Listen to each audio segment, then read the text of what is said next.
Nagsagawa ng sarili nilang bersyon ng pagdinig tungkol sa engkwentro sa Mama Sapano ang ilang militanteng grupo. Samantala, isang dating tagapagsalita ng Moro Islamic Liberation Front o MILF ang nagpahayag ng kanyang pagtutol sa Bangsamoro Basic Law.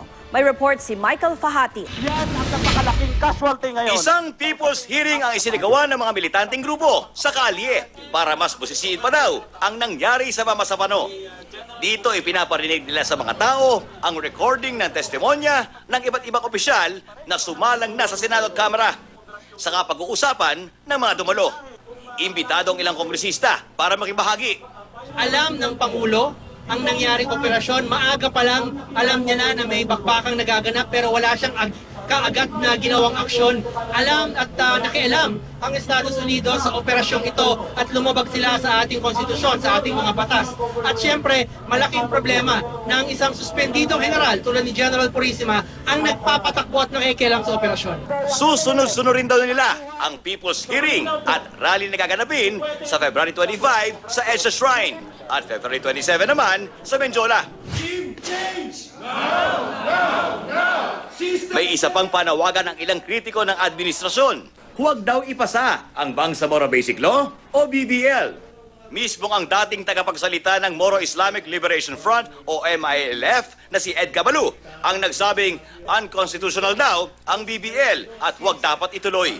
Kumala sa MILF si Cabalu noong 2011 dahil suportado niya ang Autonomous Region in Muslim Mindanao o ARMM na hindi kalinya ng Bangsamoro Peace Agreement ng MILF at ng gobyerno.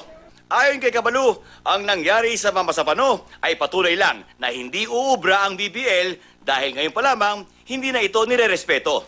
Naniniwala nga raw siyang alam ng MILF na nasa Mama Sapano sina Marwan at Usman, ngunit hindi sapat na may kasunduan para isuplong nila ang mga ito.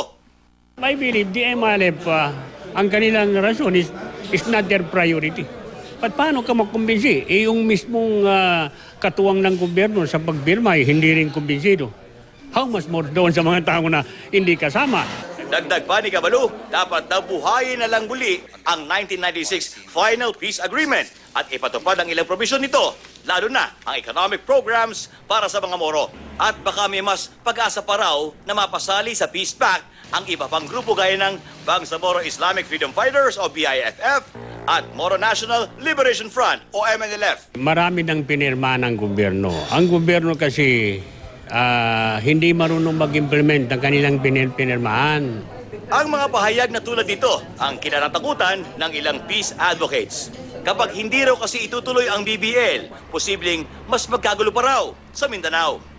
Suportado naman daw ng mga residente at opisyal ng Mindanao ang BBL.